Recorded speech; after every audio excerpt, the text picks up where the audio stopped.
Uh, I would like to deliver some information about our shuttle bus. Um, we're gonna operate 2 times. One at 6 o'clock, who will not gonna join our dinner reception.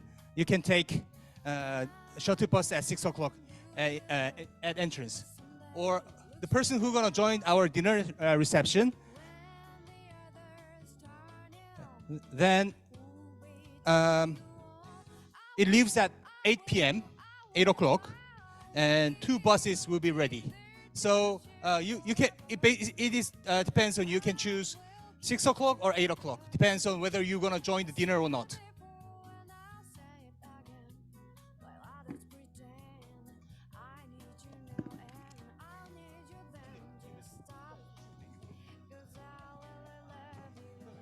Showcase the most promising climate resilient innovations with the greatest potential for scale, replication, and future investment to support a water secure world. So that's actually why we are initiating this program. It has 3 categories of award. The first category is a high-level presidential ChangeMakers award, trying to show and recognize demonstration around leadership and commitment. We need to mobilize high-level commitment, so that's one. The second category of award is Innovation Water ChangeMakers Award for most promising climate innovations. But we have also the third one, trying to recognize, which is called Use Water ChangeMakers, but around innovation on the social areas or aspects of water. So I think with these few remarks, I would like to invite Mr. Pablo, the chair of GWP, to give us his opening remarks. Thank you.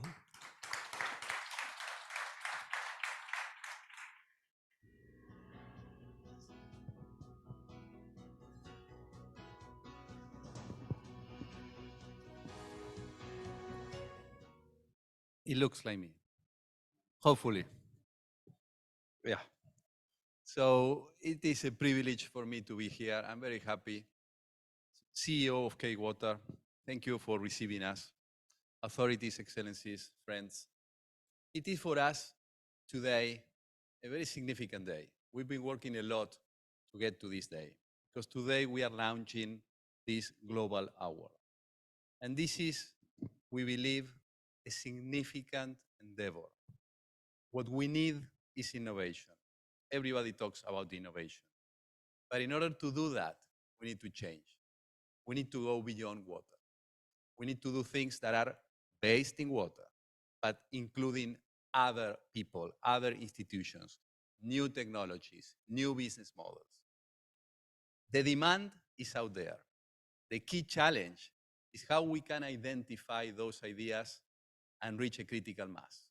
How can we use our capacity, in the case of the institutions behind this award, to collaborate in scaling up the good ideas, in developing the new leadership, identifying the people that has the energy to change the world. And this is what we want.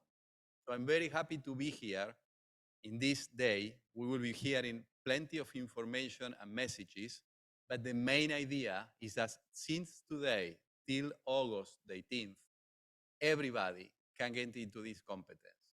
We will be announcing the shortlist at the UN SDG meeting in New York, and then our idea is to have the winners and to be announced at COP28. COP28 is our final goal because we will give a high priority to climate innovations. We need to realize, and I think here it's very easy to say that, but many politicians, including regular people and leaders from the private sector, are not completely clear about the consequences of climate change. Climate change is together with us. It is happening. And the consequences are non-linear. So we will see many things that we don't imagine in the next few years. We're already seeing that. And climate change is actually water change.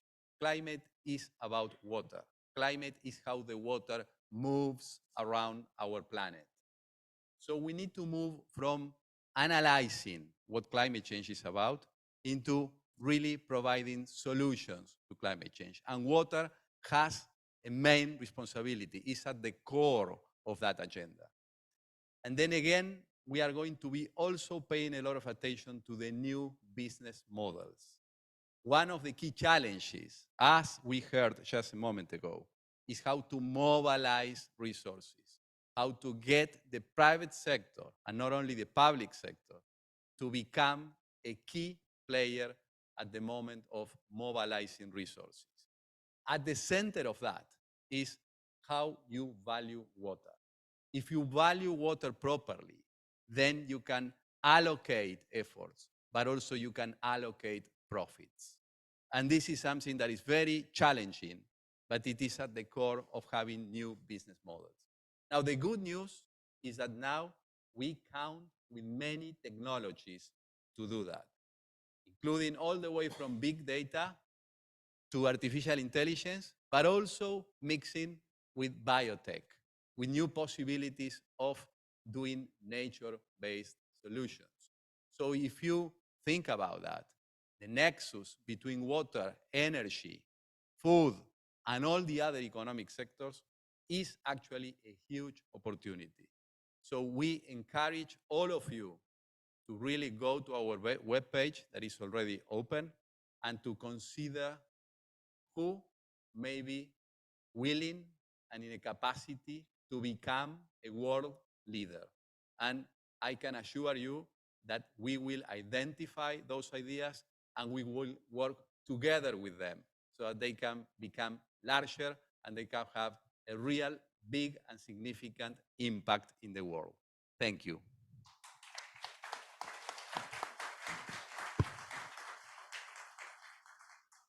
Thank you very much, Paolo, for that beautiful speech. Thank you so much. I will have now the honor to invite Dr. Yoon, Chief Executive Officer of K-Water. Thank you very much.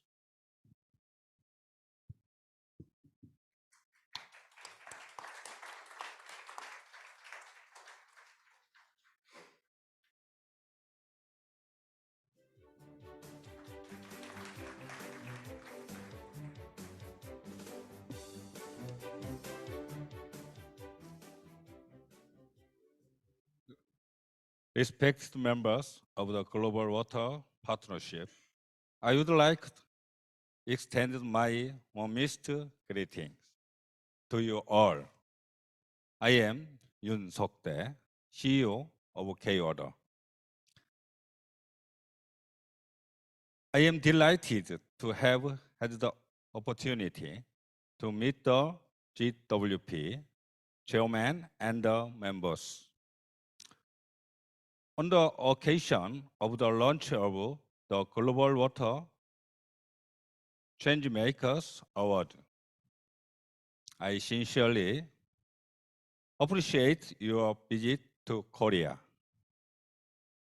Despite your busy schedules, and I warmly welcome you. I would like to express my gratitude to GWP for the valuable opportunities for collaboration that K-Watt received during the international high-level event hosted by GWP at the UN Water Conference in next March in New York. Today, global cooperation and collaboration are most essential in addressing climate change and in achieving carbon neutrality. And we look forward to developing a partnership with GWP. The organization, with a sound global network and excellent capabilities, especially in this time of climate crisis. The launch of GWP's ChangeMakers represents a very significant beginning. With this program, encouraging innovation in the water sector to improve global climate resilience. And K-Water is truly honored to be serving as co-chair for the OED program. To conclude, my best wish go to GWP and K-Water for a long and fruitful partnership. Thank you very much.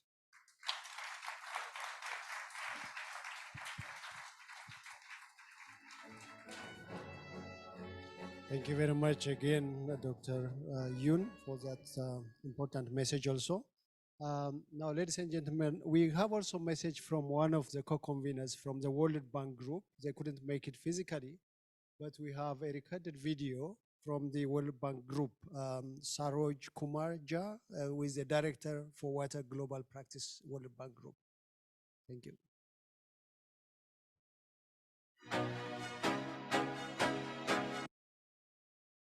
Excellencies, ladies and gentlemen, first of all, on behalf of the World Bank Group, I would like to welcome all the participants of the International Asia Water Week, which is being held in Korea. World Bank Group is very pleased to be a partner in the efforts led by K-Water to initiate the Global Water ChangeMakers initiative to boost competition, creative innovation, to really address some of the cutting edge issues in the water sector. As we know, most of the countries globally are not on track to meet the SDGs for access to water supply and sanitation. It involves tremendous amount of financing for the countries where the access gap is huge.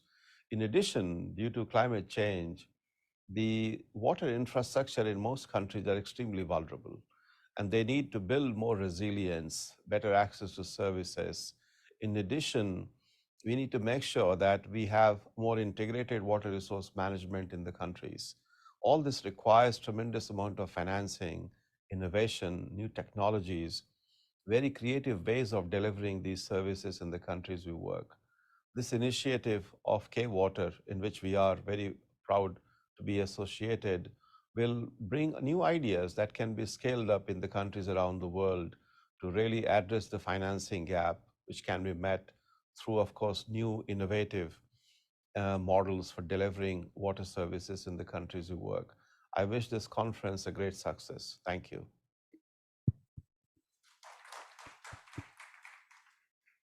Thank you very much.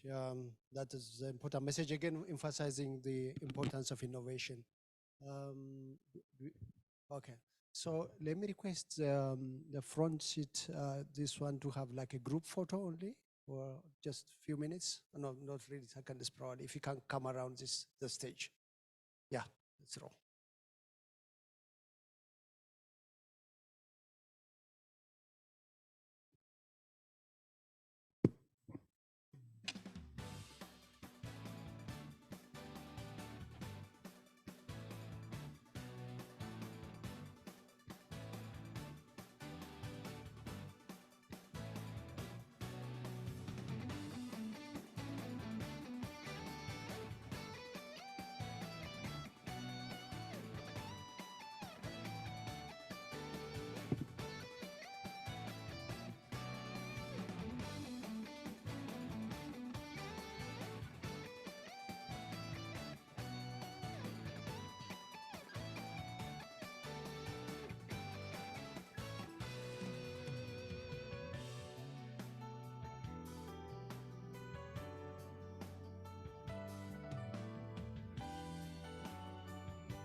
Thank you very much. Thank you for that one. So I think we will have a very short video screening about the promotion, about the Global Water ChangeMakers Award.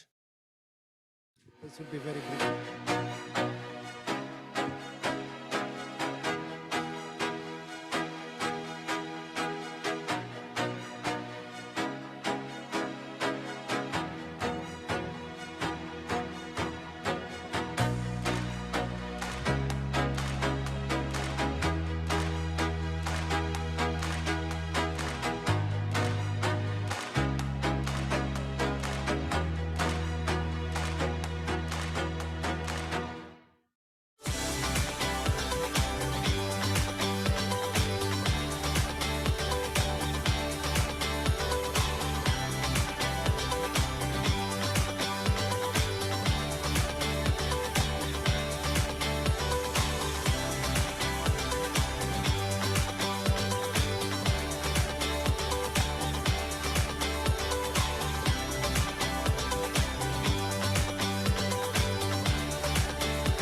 Thank you very much. I think that was good. So we have only one more video message from His Excellency Ban Ki-moon, the 8th Secretary General of the United Nations. That would be another brief one, but I don't think you want to miss it. Thank you. Distinguished guests, ladies and gentlemen, it is my great honor to address you at the launch of the Water ChangeMaker Innovation Awards 2023, convened by our host, Global Water Partnership, K-Water, the World Bank, and the Continental Africa Water Investment Program, AIP. The Water ChangeMaker Awards is a program to acknowledge and promote high-level leadership and innovation that contribute to facilitating international water agendas. During the United Nations 2023 Water Conference in last March in New York, the Presidential Award was given to the global water leaders, and today we celebrate the launch of the competition program of the Innovation Award. I would like to congratulate His Excellency Mogwesi Masisi, President of the Republic of Botswana, for his chairmanship of this initiative, and my congratulations goes to the 6 laureates of the Presidential Water ChangeMaker Awards, who have demonstrated the high-level leadership improving climate resilience in the water sector. I recognize that the International High-Level Panel on Water Investments for Africa launched their report, Africa's Rising Investment Tide, during the United Nations 2023 Water Conference in March. This report outlines pathways to secure an additional $30 billion to achieve water security and sustainable sanitation on the continent by 2030 through the Africa Water Investment Program, AIP. This report is considered a significant and transformative outcome of this historic conference. The Continental Africa Water Investment Program, AIP, is endeavoring to narrow the water investment gap on the continent by transforming the investment outlook for water and is one of the co-convening organizations of the ChangeMaker Awards. Water as a sector that needs innovation to solve the related global issues and massive investment is at the heart of climate change. Report from the United Nations Environment Program, UNEP, tells us that we are not on track to reach the Paris Climate Change Agreement goals, and global temperature can reach 2.8 degrees Celsius by the end of the century. Especially water-related disasters that devastate communities and ecosystems around the world made the climate crisis visible through floods, droughts, rising sea levels, and other weather events. Not investing in water is a big risk, and this is recognized both by governments and the private sectors. According to World Economic Forum's Global Risk Report, the highest risks to the economy will be environment during next 2 years, and half of the top 10 risks are related to water, causing intensive economic damages. Destructive damages caused by the European floods during 2021 are estimated to have cost over $40 billion in losses. Last year in Pakistan, 1/3 of the country was flooded, with an estimated $40 billion in losses. And drought in California in 2021 is estimated to have cost of $1.1 billion in losses, and almost 15,000 jobs were lost. The most devastating impact of the water crisis is the human cost. In the past 50 years, over 650,000 people died of droughts, and each year, 250 million people are affected by floods. Droughts in the Horn of Africa will cause additional 26 million people, almost 50% of my own country, Republic of Korea's population, to plunge into food security crisis. In order to reduce the water-related climate disasters, we urgently need to scale up initiatives like AIP in the vulnerable regions such as Asia and Latin America.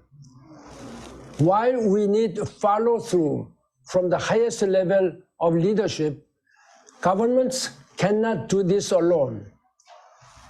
Climate-resilient innovations with the potential for scale-up and replication can expedite our progress by providing governments with the technologies and approaches that were not only previously unavailable, but that also have the potential to create sustainable jobs and improve livelihoods. It is my sincere hope that the Water ChangeMaker Awards will bring the best of these innovations to light and link them with the due finance sources to enable them to scale up. I wish good luck to all who enter the Water Innovation ChangeMaker Awards, and we look forward to seeing the outstanding winners at COP28 in Dubai. Thank you.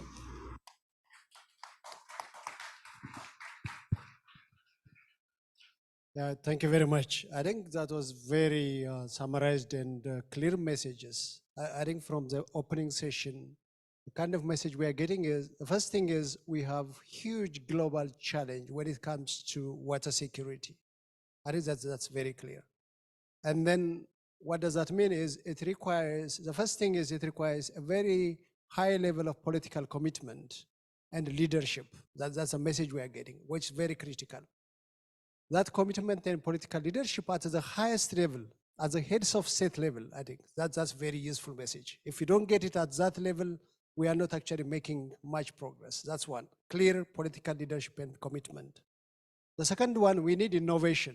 Innovation in terms of supporting our practices, our kind of progress and implementation of our different projects. So we need innovation, innovative technologies, but also we need innovative financing mechanisms also, so that we can actually facilitate our investment.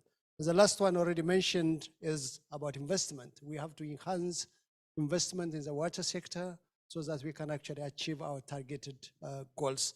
But it's not only investment, but it has to be climate resilient investment. I think that's also important.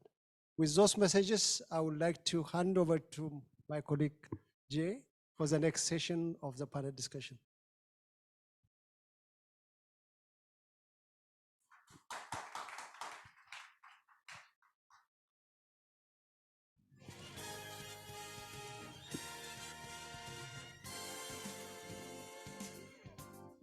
Good afternoon. My name is Jay So. I'm the chair of the technical committee of the Global Water Partnership. I'm very pleased this afternoon to moderate a panel on the innovation ecosystem in water. As everybody has been saying throughout the day, innovation is critical to scale up. But innovation is not done by only one entity. Everybody is needed for innovation. The innovators, those who nurture innovation, those who invest in innovation, and those who scale innovation. So in this afternoon's panel, we will have members from every aspect of that ecosystem. And I would now like to invite our panel members to join me on the stage, as well as virtually. Please come to the stage, please.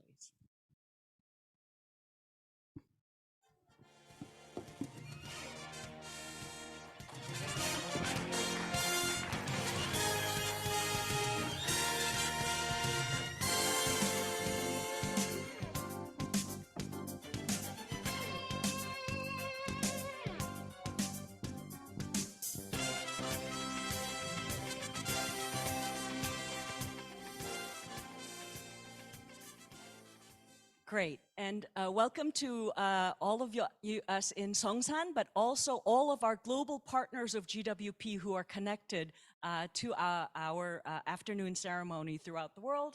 And welcome to our panelist, Anna Reyes, who is joining us virtually.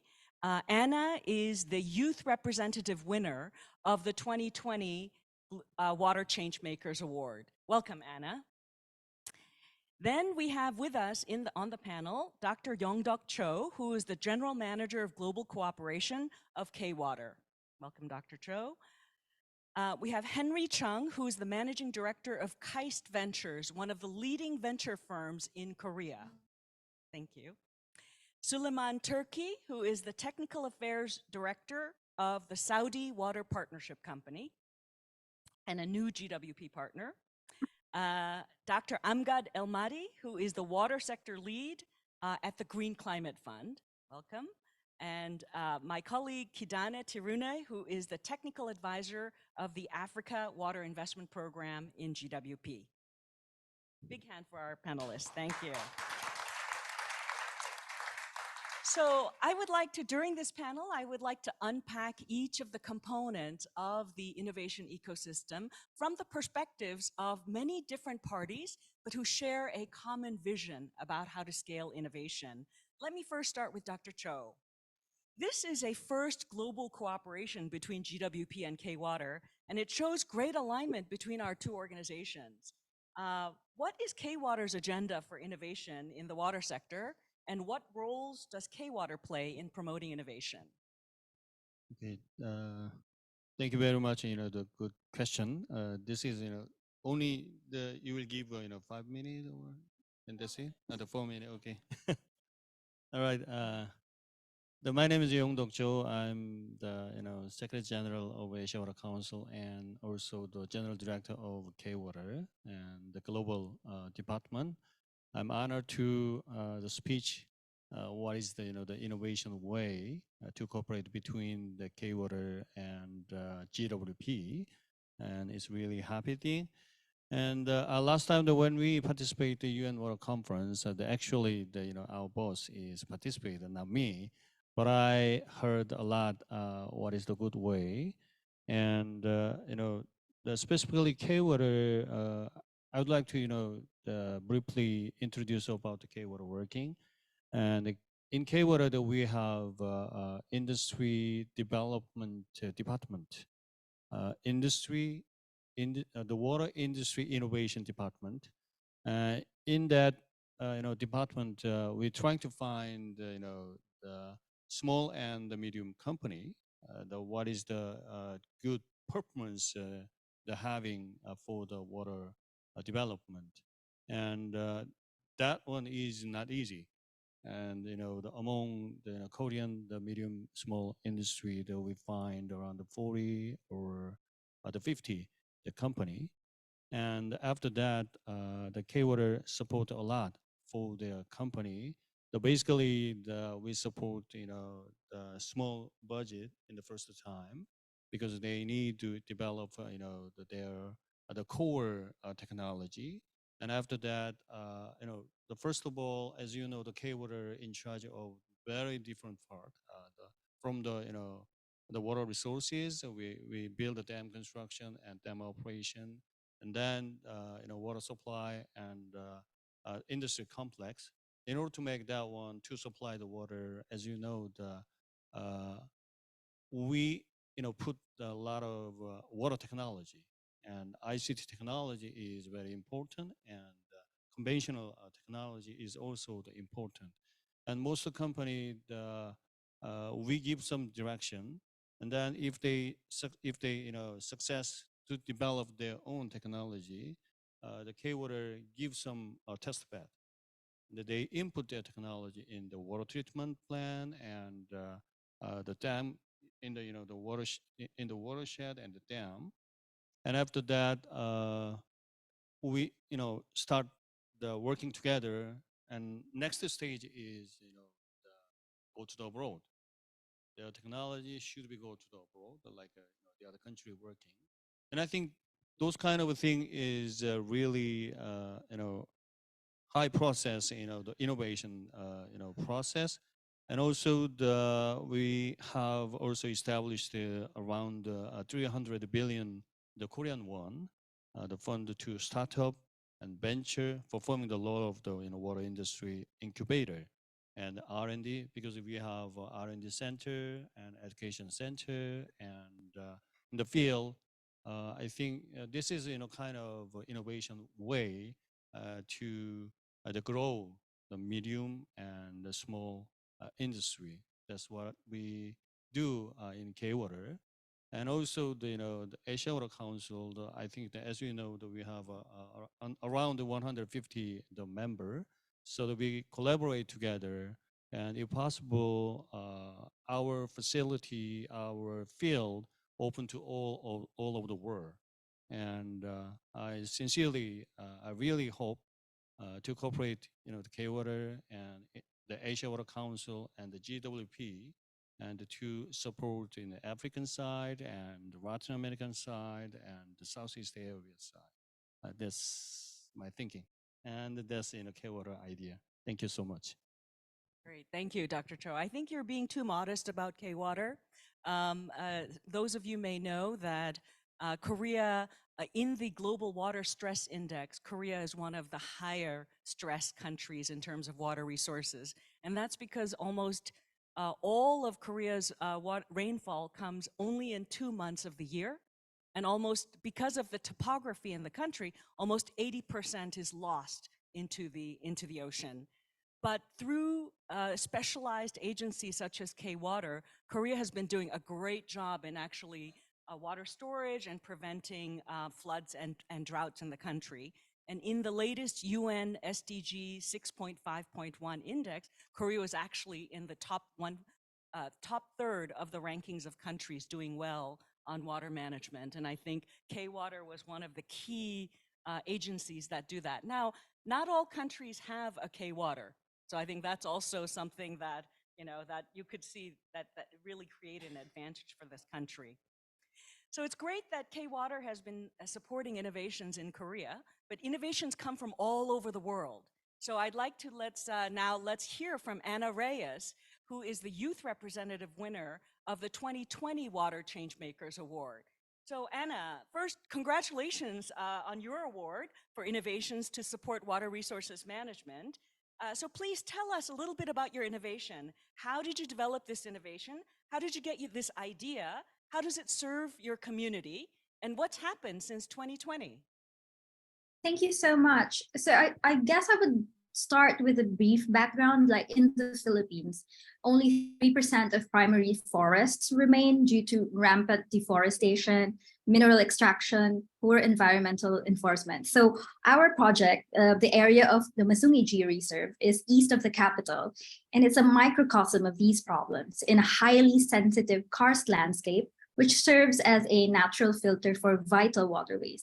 So while the Geo-Reserve has been restored after more than 25 years of protection, its surrounding mountains remain desperately threatened by quarrying, land trafficking, slash and burn farming, charcoal making, illegal logging, and it's exacerbated by decades of institutional problems such as the lack of resources, corrupt practices, and neglect.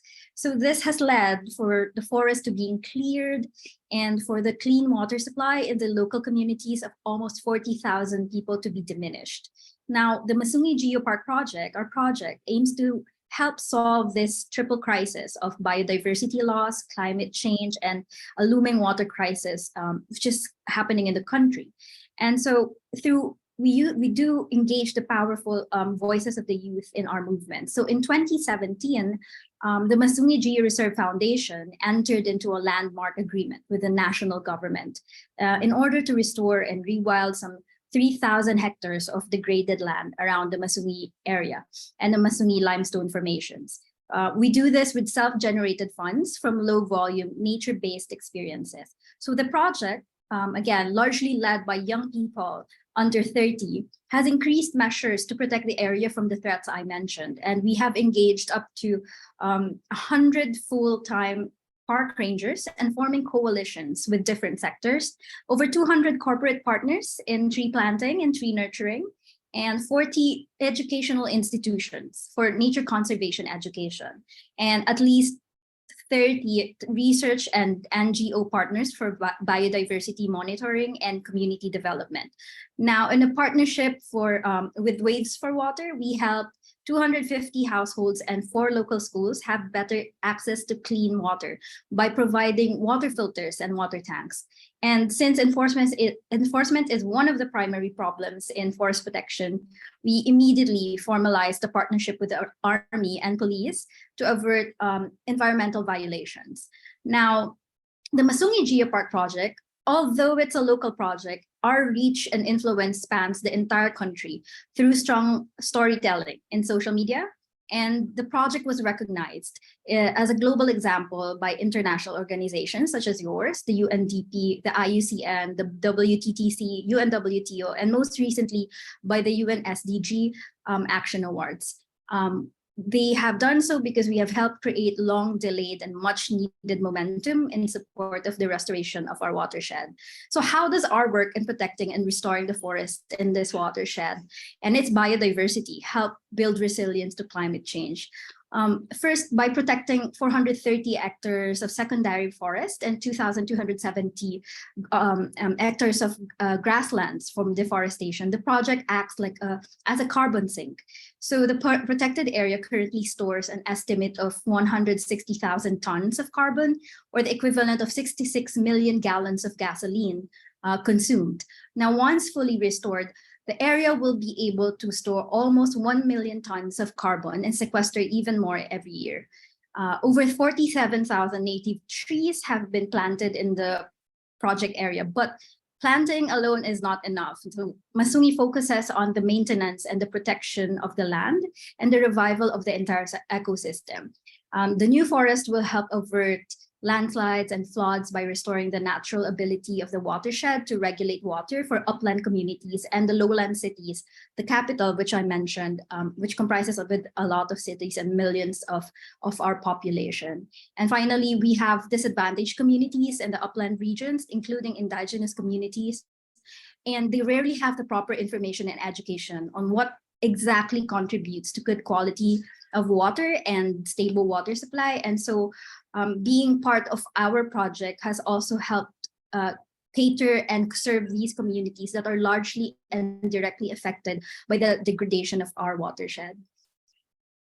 Great, thank you. It really shows that I think your project really shows how young people can develop innovations and really recognize that water, energy, biodiversity nexus. Water doesn't exist on its own. It's connected to everything else in our environment. When GWP convened the 2020 Water Changemakers, we heard many of these types of innovations from throughout the world. Over 350 entries were received from over 80 countries in the world. And we thought this is just too good to stop here. In this year's Water Changemakers Awards, we are really focusing on not only identifying the innovations, but scaling them up through private investment. So I have the pleasure to invite Henry Chung, who is the Managing Director of Keist Ventures, one of the leading venture firms in Korea. And the partnership with the venture funds is a new aspect of the 2023 Water Changemakers Awards to find scalable innovations. So Henry, how can emerging water startups get a greater share of investment in the VC space? And where are the opportunities for funding and collaboration of water innovations? Yep. First of all, I'm very much glad to be a part of the Global Water ChangeMakers program here. And as a venture capitalist, we are always looking for the innovative companies to solve out their problems in the market or in our society, in the world. And definitely, water has been a very important problem for most of the countries, you know, wherever in the developed countries or developing countries, it's a different situation, but according to country, it has been a very important issue. And, almost all industries, there's a demand and the supply problem, and the demand for the water is getting increased, and more important. And but the supply from the supply side is kind of limited up to now. So there's an issue, and how we can solve out this kind of gap between the demand and supply. It will be almost the same issues in most of the countries, I guess. When I was young, we didn't really buy water for drinking. We just drank tap water, and but starting from 30 years ago, 20 years ago, buying water from the stores, it has been very common, and we are getting used to it. But it's not just limited to bottled water, and every home we do have the water purifier these days, and even for the shower water, we are getting shower filters. That's the one of the most innovative items that I haven't seen from the startup companies. But basically, for most of countries, the water industry is actually developed by larger companies, huge companies such as K-Water and some national companies who are national agents. Since water is a huge problem, and water is a very important issue for every nation. But every year, even personally, I feel that the situation is getting changed. And I saw an article saying, Bloomberg was saying that if climate change, if it is a shark, its tooth is water. Yeah, I saw that article a few weeks ago from Bloomberg, and like it says, we see more challenges, and we see the kind of issues coming to us nearer and nearer. So we need more innovations, and we see the innovative companies solving out the problem. But we need to come up with some applications, precise applications for solving out the problems in the water sector. Once the companies is coming with the applications or some solutions, then we can, there will be more investors coming into this sector, I guess. Great. Thank you very much. Every global innovation ranking includes Korea in the top 5, I'm sure, if not top 2. The venture funds in Korea have had a big hand in actually investing and growing those innovations.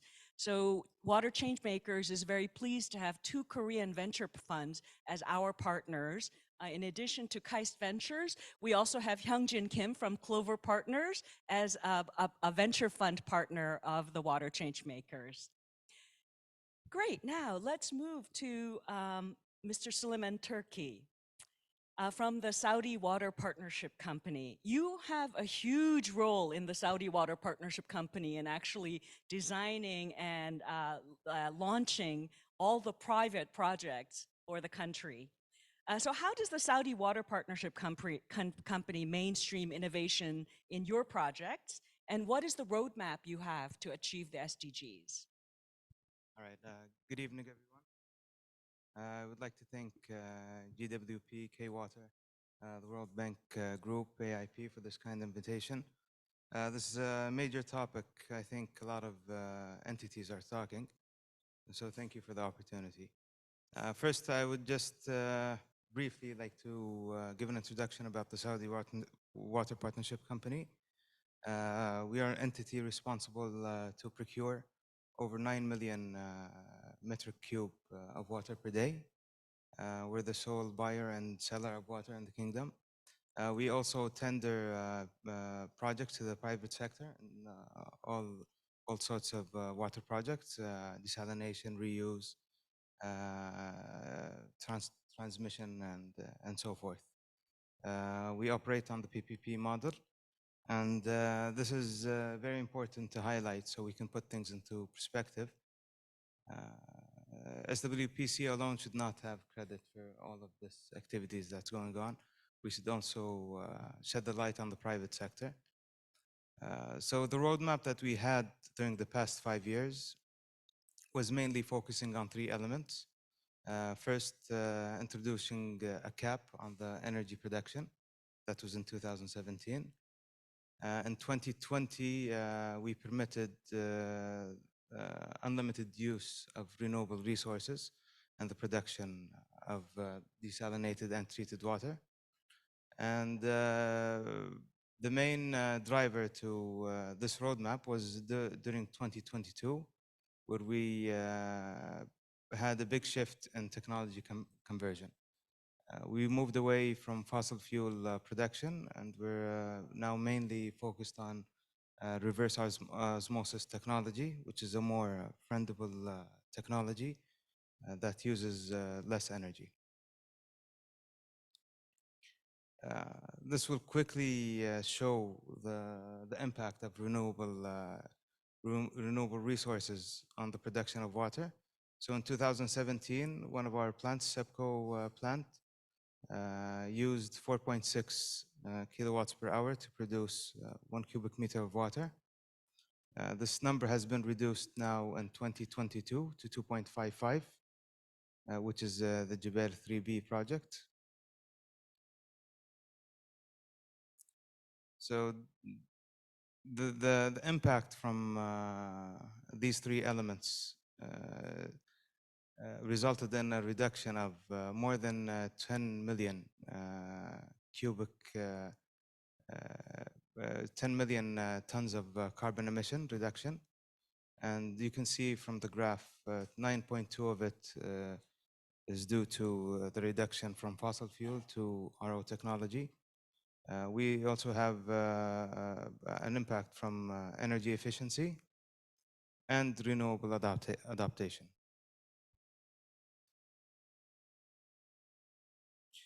In addition to all of this, we have multiple initiatives in place to increase the desalination capacities with the private sector via sustainable measures. We're also increasing the water treatment capacities and the collection networks. We have a target to reuse all of the treated water and other venues such as industrial use and irrigation. We're not only trying to achieve the goal, the SDG goal of number 6, we're also targeting 13 and other initiatives to deliver sustainable water solutions in the kingdom. Thank you. Well, thank you very much. Saudi Arabia is a land of deserts. Thank you. Saudi Arabia is a land of deserts, beautiful deserts, but deserts. So you have a big role, and the fact that you have put focus on really climate resilient investments and also to reduce your energy consumption is really admirable. And today's world is a virtual world, so there are many people joining our conference virtually, but we also want to thank you for coming to Korea, and we hope that between today and tomorrow you'll be able to have some fruitful meetings with future collaborators who are also attending this conference. Thank you. Now let's go to Kidane. I think one of the unique things when you look at venture funds in the ecosystem is a key aspect of scaling up is working with governments. So we've just seen earlier in the program, heads of state call for water to become a priority investment for the African continent. Please tell us why water is a priority in Africa, and how will the AIP accelerate water investment? And how will the program enhance climate resilience in these investments? Thank you very much. Thank you, Jay. Why water is a priority investment for Africa? I think the number of reasons.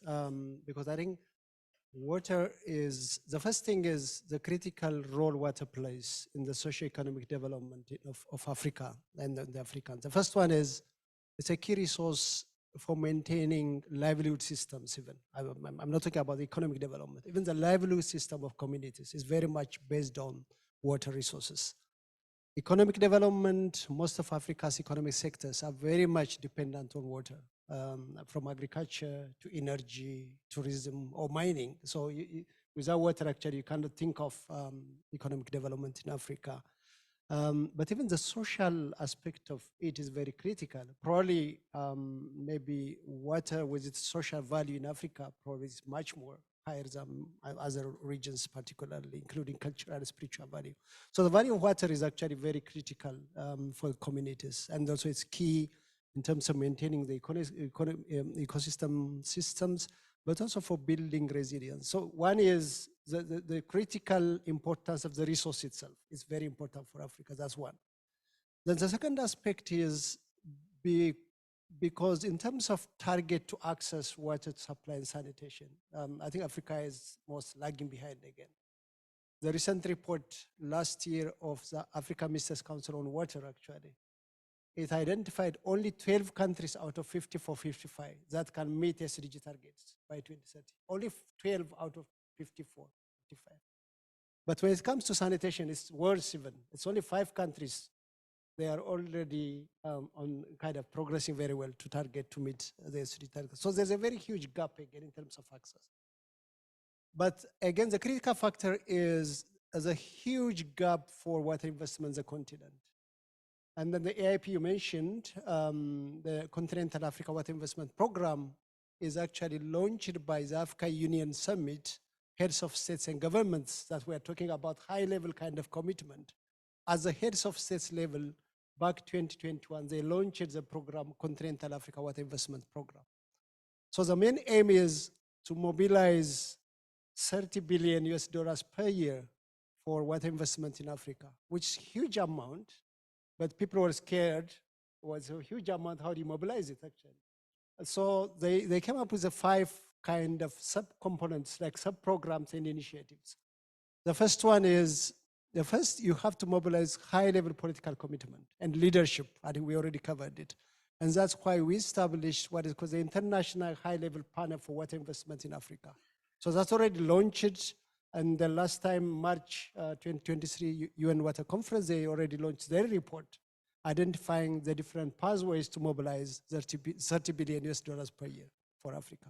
So that's a critical, mobilizing political leadership and commitment.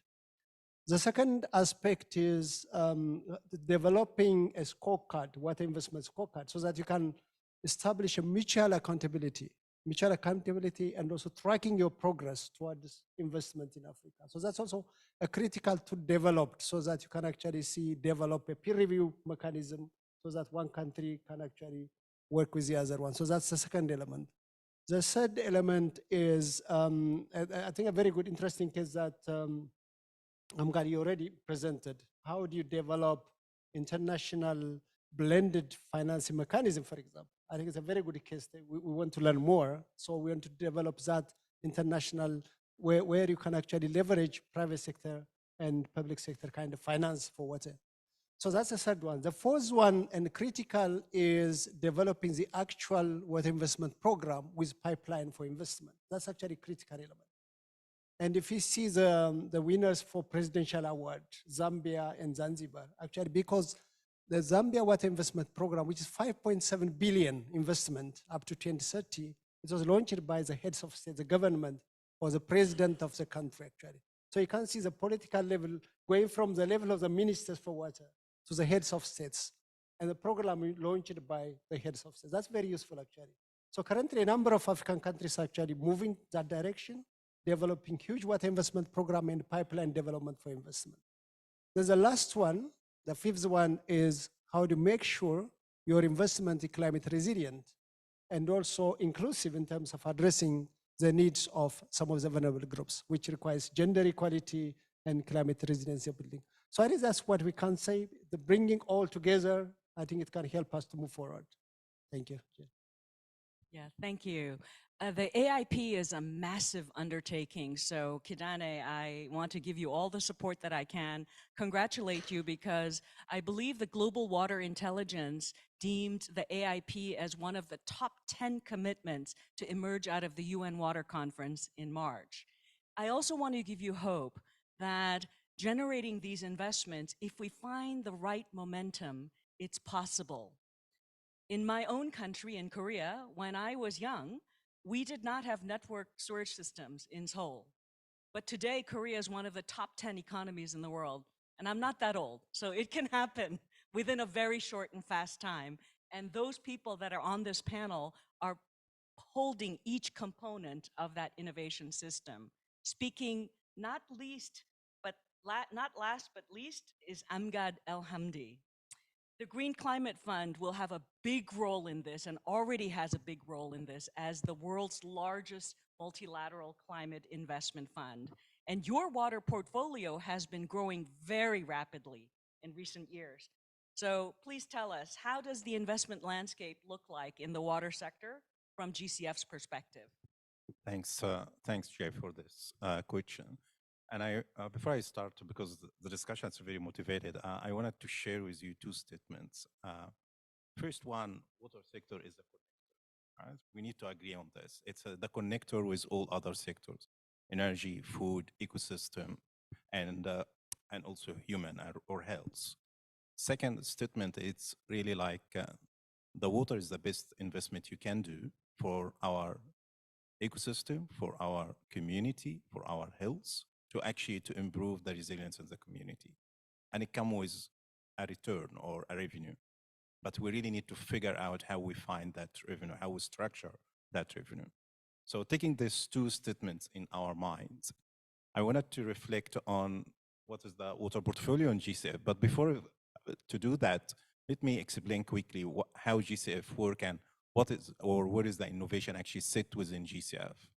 So GCF, as the largest multilateral climate fund under UNFCCC, we work on like serving the Paris Agreement. So we really need to reduce the CO2 emissions and also improve resilience within the community. And to be able to do that, we really need to drive a change. And to drive a change, we have like 4 pillars. The second pillar for us, it's catalyzing innovations. And it's very clear. What does it mean for us? It means how we work with the innovative solutions, how we transfer that technology and help developing countries to take that technology and adapt that technology and scale it up. So that's a second pillar for us. When we receive a proposal or an application, we have a very clear 6 investment criteria. The second investment criteria, looking at the paradigm shift. And under that paradigm shift, we have to look at the innovations. Is the solution or the intervention that proposed, is it innovative solutions or not? Does it has the opportunity to be scaled or not? Does it have the opportunity to be replicated or not? So that's part of the way we assess work or contribute to projects and looking at innovations. The fourth pillar for us as well is to look at the knowledge sharing. And this knowledge sharing, again, it's an opportunity where we can get the lesson learned and also update the countries about the innovative solutions that already exist or a successful innovative solution that already been implemented.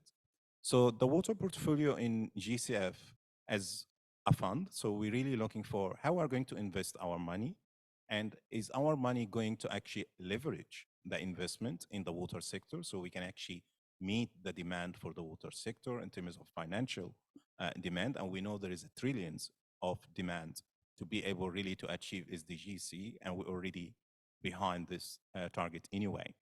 So what we try to look at for each dollar we invest, how much we are able to leverage from private sector and how much we are able to leverage from other financial institutions. Because we understand from public finance, we will not be able to meet SDG 6 at all. So we have really to leverage and use our capacity as financial institutes that actually able to provide concessional finance. And when I say concessional finance, I give you an example. For public entity or public loan, we only charge 0.25%. And for private loan, and this again for SMEs, for solutions, we only charge 0.75%. And that's the level of concessionality. But it also comes with a long tenor and also with a long grace period as well to help the innovation or the companies to take that. So the way we work, we also try to define different ways that really help SMEs to access our money. So we actually have a target. So by December this year, we actually conclude our, as we call it, like GCF1. And we're starting our GCF2 from 1st of January for the next 4 years. And for the next 4 years, we have a target of 1,500 SMEs that we really need to reach out. We really need to bring finance to them. We really need to scale their solutions. And to do that, we have developed what we call it like a SAP proposal or a simplified approved proposal. And this allow those solutions that already exist, ready to be scaled up. We can really apply up to 25 million from GCF without any other co-finance. And that actually to help them to scale up. So I'm encouraging the people that succeeded to win that innovations award, the people that are going to take that award as well for this year, looking at GCF, try to reach to us, try to use that opportunity for scaling up your solutions. So we have the mechanism. We work with a very flexible financial instruments, from grant to concessional loan to bond to guarantee, like all financial instruments. And we are able to work with you to mix all of this to make it like very affordable to you and also serve the Paris Agreement. So for any solutions we apply or we scale or we implement, we're looking for how much CO2 will be reduced, how many people will be benefit from this. If it's like a mitigation, so you just focus on the CO2 reductions. If it's adaptation only, you focus on number of beneficiaries. If it's cross-cutting, you're looking at the two benefits. So currently in GCF to close, our water portfolio, it's a 3 billion investment so far. And this coming with 1.2 investment from GCF and the rest coming from other donors. And this actually the private sector. So on average, it's almost like 1 to 1.5. However, in some particular cases, again, based on how the financial structure for those projects being structured, we are able to reach 1 to 6. And we actually having a target now to work to like 1 to 4. So for each dollar we invest, we try to leverage $4. And this is what the water sector really need. And this will not happen without innovation solutions that actually give us more efficient use of our resources, but also give us, again, multiple co-benefits across other sectors. And this is where you really have the right value for water, because water are undervalued and there is no value for water. But when you look at water across sector, coming back to the two statements I made, as a connector, this is where you can start to looking at the right value for water. So you really need to see what is the right value for water across other sectors. And this is where you can actually use it to attract the private sector as well and show them the different opportunities of revenue stream to attract that investment. Thank you. Great, thank you. Don't put down your mic yet, because I think GCF, being the world's largest multilateral fund, you have a very comprehensive way of evaluating investments. But let's try and make it simple. For the potential entrants to the Water ChangeMakers Awards, what is the single most important, the highest most important criteria you look for when you consider a company or an organization to invest in? What a great question. All right. I can sign a check after that. Okay, so climate fund, it's different from development fund. All right.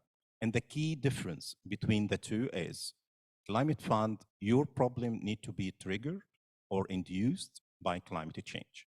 So when you present your case to us, you really need to show us what is the climate rationale, what is the climate change impact. In a simple way, what is the hazard that happened?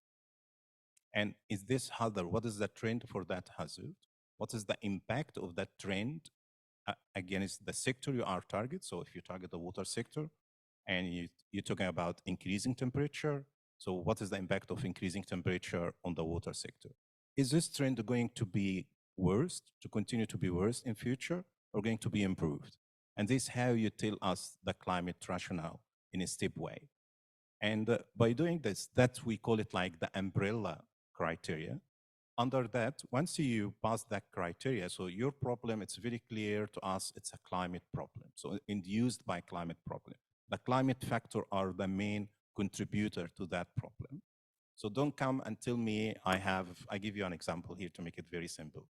If we have two regions, both facing climate change, facing a change in the rainfall, reduction in the rainfall, and both region A and region B have water scarcity, clear. And also region A have a socioeconomic development. So they have urbanization, they have population growth, and so on. But region B showing me that climate change start to impact, for example, groundwater recharge. So it actually start to impact water availability. For me, as a Green Climate Fund, I will be interested to fund region B, not region A. Because region A, for me, showing, yes, there has some climate factor, but also there has a multiple factors that really impact water availability here or supply and demand. But in region B, it's a very clear, the climate start to impact the groundwater sector, it start to reduce recharge, it start to reduce the water availability. So this is how we look at the climate problem. After the climate problem, we have 6 investment criteria. And the first one is really the impact potential. And this is about like the benefits of that project. Is it mitigation? So a number of tons of CO2 that will be reduced. If it's an adaptation, again, a number of beneficiaries. Or if it's a cross-cutting, you show us both benefits. And then the second criteria, it's about paradigm shift. So you really need to tell us if that solution actually, is it innovative solutions? Does it have the opportunity to be scaled up within the country or to other country or to be replicated other way? And then the third criteria is actually the sustainable development or the co-benefits, as we call it. So you really need to tell us what is the co-benefits here for environment, for social, for community, and so on. And then the fourth criteria, it's about the country needs. So that project need to, again, to tell us as one of those criteria about the level of vulnerability of that country. And that vulnerability, not just about water vulnerability or climate vulnerability, but also the financial vulnerability as well. And then the fifth criteria is the recipient's needs. And this about like how this project align with the country policy, the country plan, and so on. And then the sixth criteria, it's about efficiency and effectiveness. And efficiency in terms of the cost-benefit analysis. So why you request this money from GCF, and what is the return of that investment? The return of investment for us, it's not about dollar values. It's about a CO2 ton that will be a return on our investment or a number of beneficiaries. So it comes to like that ton that will be reduced equal how much dollars or costing us how many dollars. The same for a number of beneficiaries. Again, bare beneficiaries, how much it costs us to make that beneficiary are adaptable or resilient. And in terms of effectiveness, again, coming to how the project being designed. Does this project being designed using the best practice knowledge or not? The best practice solutions or not? So this is how we assess any project come to us. So first, climate change or climate-based science, and then the sixth investment criteria. Thank you. Thank you. Thank you for reiterating really the prime design component of Water ChangeMakers, which is clearly articulating the climate impact. Henry, Keist Ventures is going to help us actually on the jury evaluating these investments.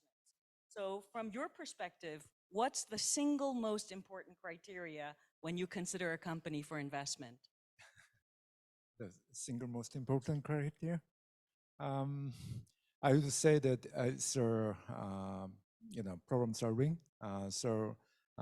First of all, it should be a serious problem in the market. So in the case, we can look for we can find out the,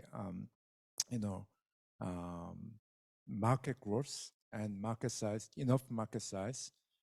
Then, with the innovative solutions, we can penetrate into market.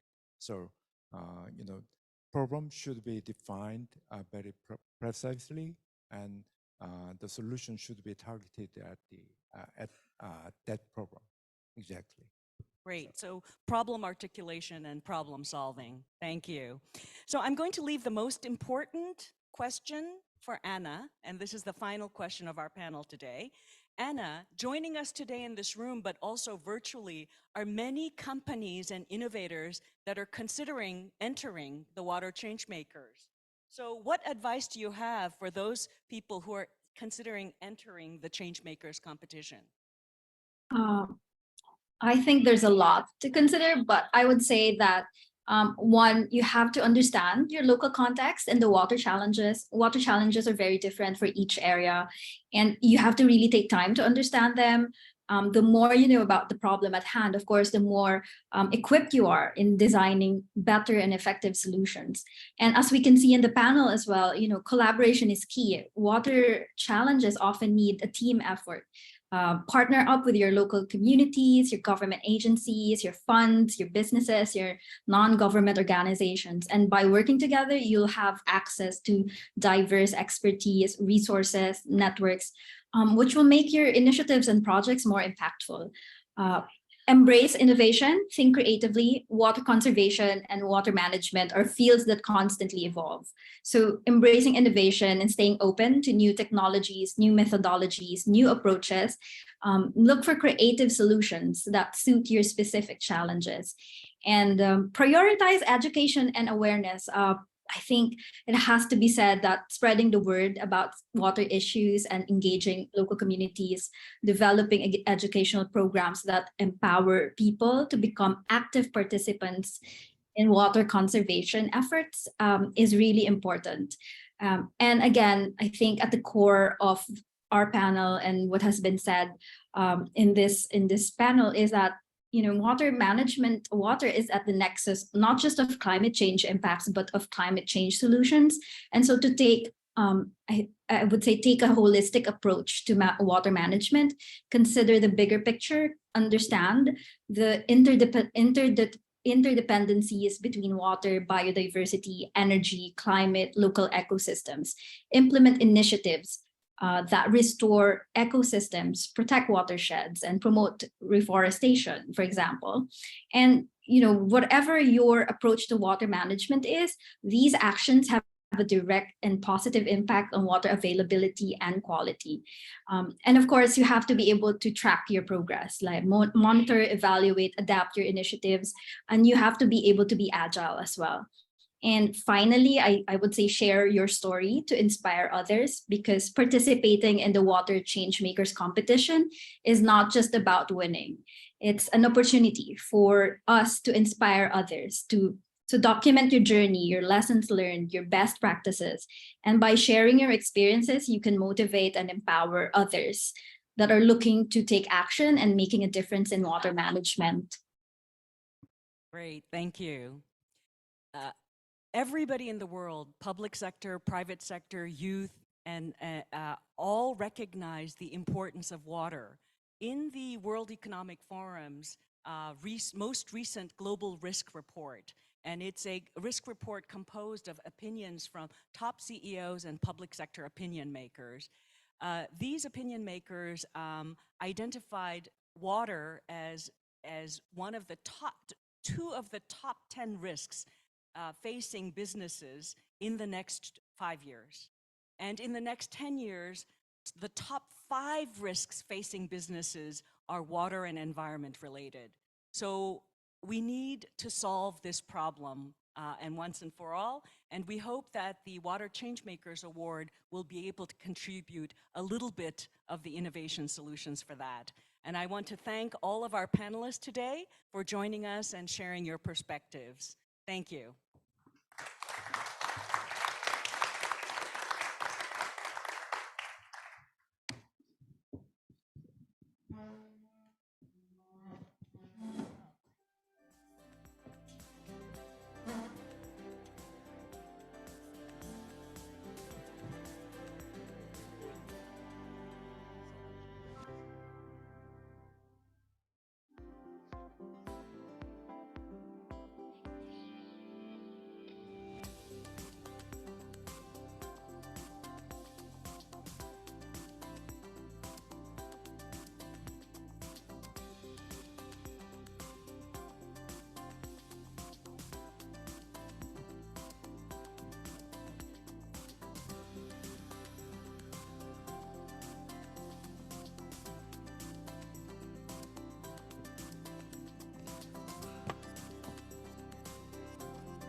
Thank you very much.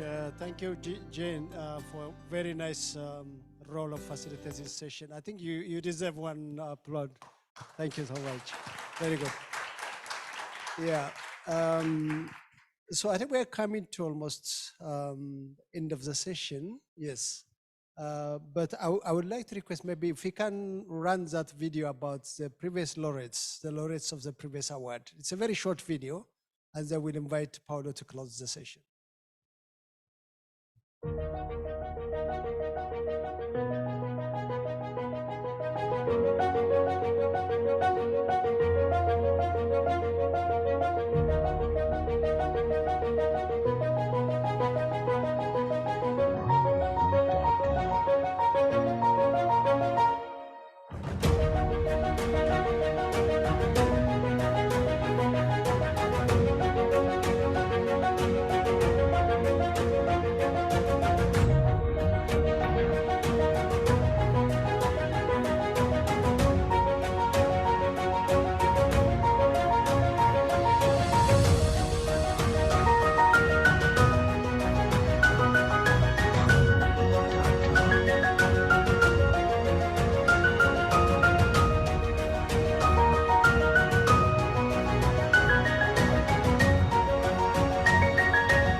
Over 400 million people in Africa do not have access to clean drinking water.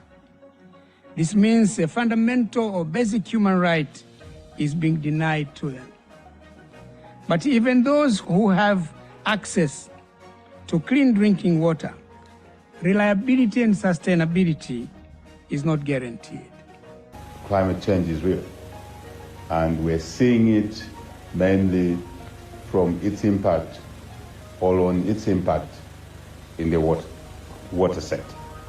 So hence the importance of us making sure that as we drive our economic and social development agenda, initiatives, time, resources, technology, we must do it with a mind frame of sustainability.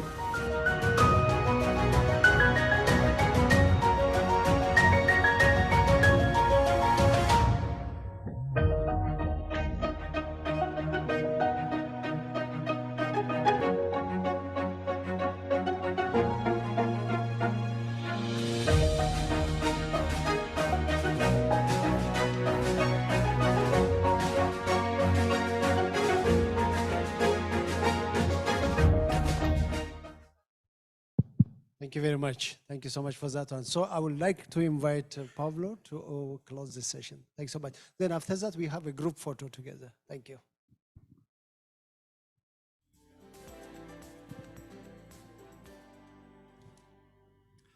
Thank you, Kidane. Very briefly, I think we have had the opportunity to experience and to participate of a full of ideas, full of energy session for launching our Global Award.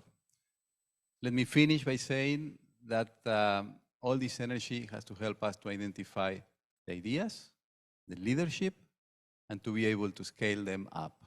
Thank you very much, and let me close this session by encouraging all of you to open the call. The webpage is the one you've seen right now, and to try to get as many as possible cases to be analyzed and to be potentially the winners. Let's close with a big applause. Thank you. And now I'm inviting all of you for a group picture here.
So thank you very much for the joining the launching event for the Global Water ChangeMakers Award.